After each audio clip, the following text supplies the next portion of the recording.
En canto coñecimos esos datos repugnantes do informe da AUCO, dixémolo, é repugnante, sí, xusto o contrario de vostede que estuvo durante meses encubrindo a un conselleiro e amigo que tiña unha denuncia por agresión sexual.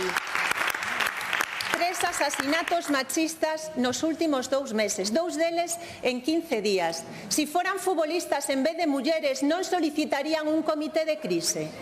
Esta frase vai persistir durante moito tempo. E iso non é frivolizar, iso é poñerse en ridículo. Mire, no ano 2003, Manuel Fraga, no que vostedes dixeron todos os disparates que están no dicionario, xa aprobou un dos seus gobernos a primeira lei de igualdade, porque tamén ten eso que ver, eso está na raíz, moitas veces, de conductas machistas. A nós danos tanto noxo os puteros que se sentan nun Consello de Ministros do Partido Popular como os que se sentan nun Consello de Ministros do Partido Socialista, como aqueles cargos institucionais do Partido Popular que nos están dicindo que ir de putas é o oficio máis bello do mundo, como o señor Viviano Serrano. Pero tamén nos dá o mesmo noxo que se intente amparar e edulcorar e blanquear unha presunta agresión sexual desde os medios públicos da Xunta.